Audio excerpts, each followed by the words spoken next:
Alright, today I'm going to talk to you a little bit about pre-flop strategy. So specifically today I'm going to talk to you about cold 4-betting pre-flop. And this is a strategy that I use like in my play deeper in tournaments. I don't use it very often because it's one of those situations that appears quite infrequently. But it's a situation where let's say, for example, a player raises from early position and then another player free bets from mid to late position. And you wake up with a hand, let's say mediocre hand such as sixes in late position or in the blinds. And you just feel like the three better in this position is weak, and he's going on the same information where he thinks the original raise is weak. This is a good position to put in the fourth bet and try and take the action away pre-flop.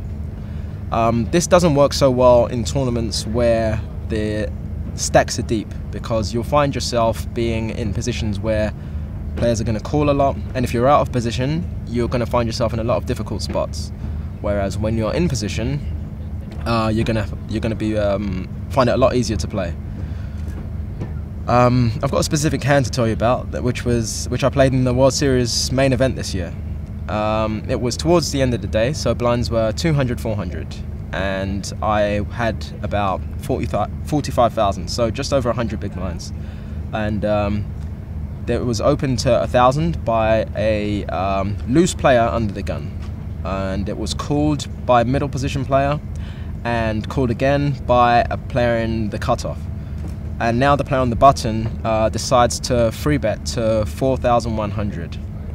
The player on the button is a very loose, aggressive Scandinavian player, and so it's folded round to me in the big blind now. And in the big blind, I wake up with Jack Deuce offsuit, but I decide that the big blind is definitely, the button is definitely free betting light here. And I felt like the under the gun's opening range is a lot wider than the top, even 5% of hands. And I felt like by 4-betting here, I'd be able to get him to fold a lot and be able to just take down nearly 10,000 that's in the pot here pre-flop without risking, by only risking 10k. I felt like it was going to work a lot of the time, and so I went for it, and I 4-bet to just over 10,000 actually.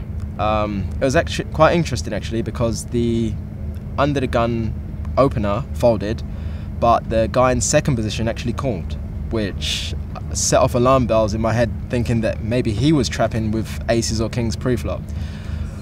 But he was a recreational player who hadn't folded much like throughout the day, so I've just felt like so yeah, it was folded back round, and the original button opener folded. The button 3-better folded. So the flop ended up coming ace 10-4, and I c-bet 5,500, because I felt like on this board he's going to have called pre-flop with a lot of pairs, I feel. And I felt like he was set mining quite a lot. I didn't feel like he'd have many big aces in his range, other than, of course, the hand he's trapping with, such as aces or kings, or I didn't feel like he'd have ace king a lot either in this spot.